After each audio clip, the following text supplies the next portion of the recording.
오늘의 말씀은 마태복음 21장 42절로 44절의 말씀. 마태복음 21장 42절로 44절의 말씀. 제가 가진 성경 신약 36페이지에 기록되어 있습니다. 마태복음 21장 42절로 44절의 말씀. 제가 받들어 봉독합니다. 예수께서 이르시되 너희가 성경에 건축자들이 버린 돌이 모퉁이의 머릿돌이 되었나니 이것은 주로 말미암아 된 것이요 우리 눈에 기이하도다 함을 읽어본 일이 없느냐. 그러므로 내가 너희에게 이르노니 하나님 나라를 너희는 빼앗기고 그 나라의 열매 맺는 백성이 받으리라. 이 돌 위에 떨어지는 자는 깨지겠고 이 돌이 사람 위에 떨어지면 그를 가루로 만들어 흩으리라 하시니. 아멘. 오늘 말씀의 제목은 악한 농부는 누구인가 라는 말씀의 제목으로 여러분과 말씀을 나누고자 합니다. 성경을 잘 모르는 사람들은 혹은 혹은 조금 더 잘 알고 있다라고 생각하는 사람들은 간혹 이렇게 생각합니다. 신약의 예수님과 구약의 하나님은 조금 다르다라고 이해하고 있는 분들이 계시죠. 특히 신약의 예수님은 착하고 은혜로운 분으로 생각한다면 구약의 하나님께서는 이스라엘에 대적되는 사람들에게 심판을 하시고 하물며 자신의 백성들에게도 죄를 묻고 심판하는 분이라고 아주 대비되어 생각하는 분들이 많습니다. 혹 이런 분은 없겠지만 비판을 받지 아니하려거든 비판하지 말라는 마태복음의 이야기, 즉 예수님의 가르침을 가장 중요한 가르침으로, 이 대목을 가장 중요한 가르침으로 여기는 사람들도 간혹 있습니다. 그러나 복음서를 조금만 살펴보게 된다면요, 예수님은 조용하고 평범하게 말씀을 전하시지는 절대 않으셨습니다. 예수님은 성전에서 상을 뒤엎기도 하셨고 위선적인 종교 지도자들에게 맹비난을 하시기도 하셨으며 세상 나라에 도전하다가 마침내 위험인물로 지목되어 처형당하신 분입니다.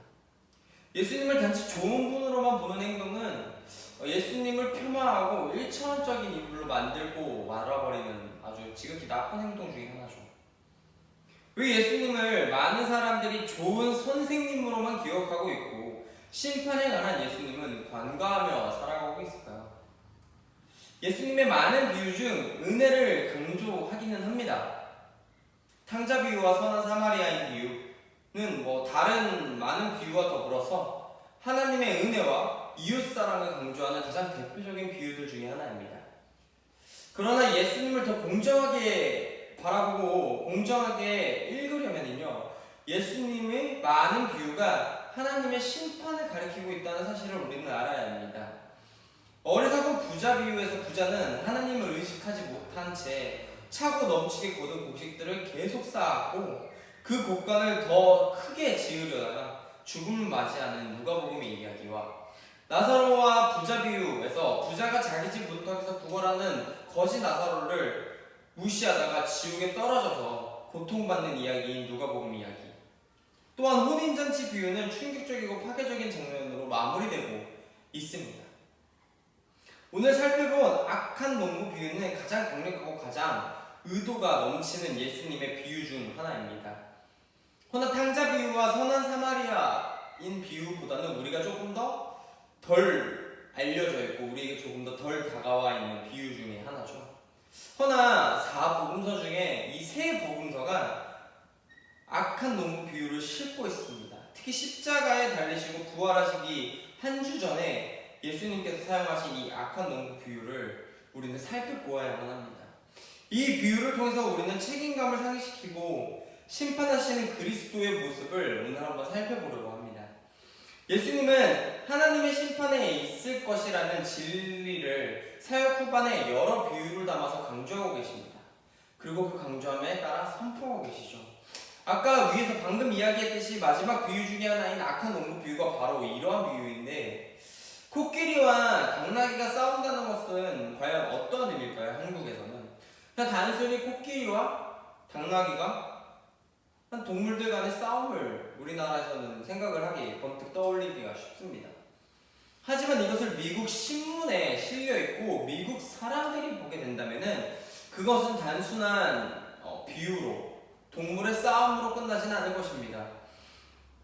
이것은 미국에서는 코끼리와 당나귀의 싸움은 공화국과 민주당이 이렇게 싸웠다라는 의미로 많이 사용됩니다. 그래서 이 싸움은 정치적 의미를 가지고 있다, 정치적 의미를 담고 있다는 것을 미국인들은, 그리고 미국 신문에 실린 이 그림이나 이 사진을 보게 된다면 모두들 한 번에 아실 수 있을 것입니다. 이처럼 이 이야기도, 악한 농구 비유의 이야기도 무언가를 시작할 때 연상을 시키게 합니다. 허나 우리가 모르는 이 이유는 그 이야기의 맥락을 우리는 놓치고 있기 때문이죠. 우리와 달리 그 당시 사람들은 이 이야기를 듣자마자 이사야서 5장 포도원의 노래를 떠올렸을 것입니다. 이사야서 5장의 이야기를 우리 한번 보려고 합니다. 5장 1절부터 7절의 말씀인데요. 제가 봉독하도록 하겠습니다. 나는 내가 사랑하는 자를 위하여 노래하되 내가 사랑하는 자의 포도원을 노래하리라. 내가 사랑하는 자에게 포도원이 있음이여 심히 기름진 산으로다. 땅을 파서 돌을 제하고 극상권 포도나무를 심었도다. 그 중에 망대를 세웠고 또 그 안에 술통을 팠도다. 좋은 포도 몇 개를 갈았더니 들포도를 맺었도다. 예루살렘 주민과 유다 사람들아 구하노니 이제 나와 내 포도원 사이에서 사리를 판단하라. 내가 내 포도원을 위하여 행한 것 외에 무엇을 더할 것이 있으랴.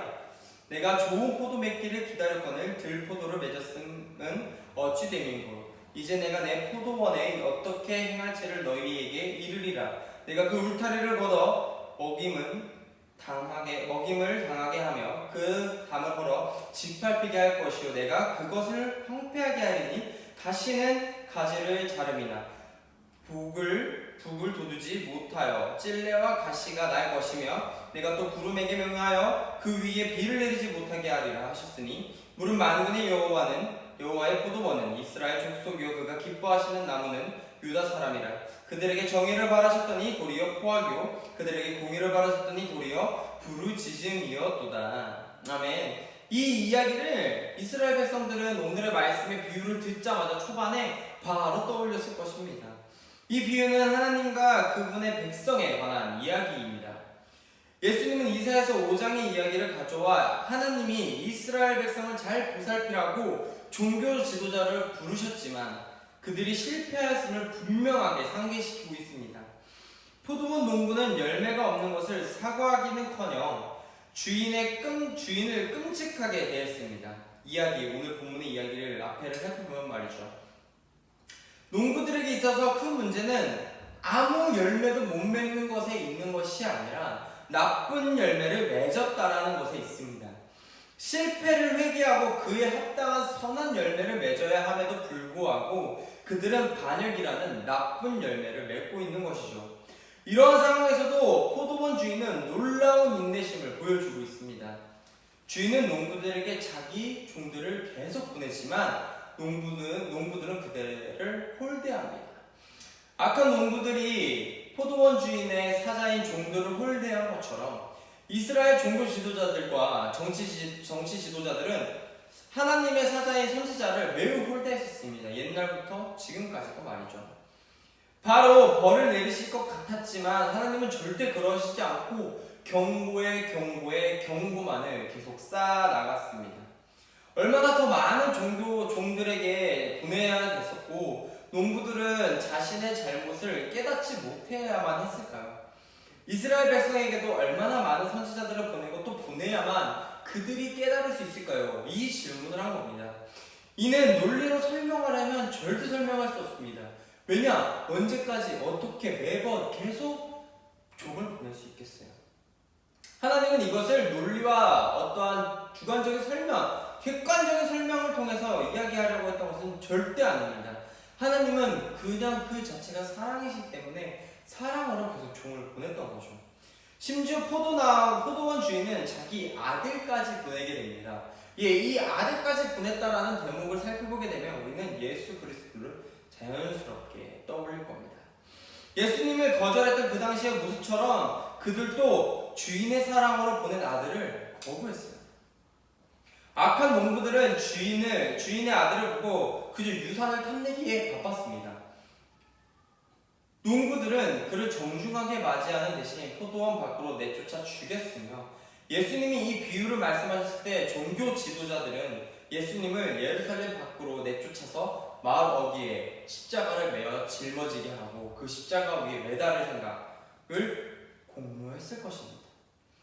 예수님은 시편을 인용하면서요, 이 심판 비유를 마무리하고 계십니다.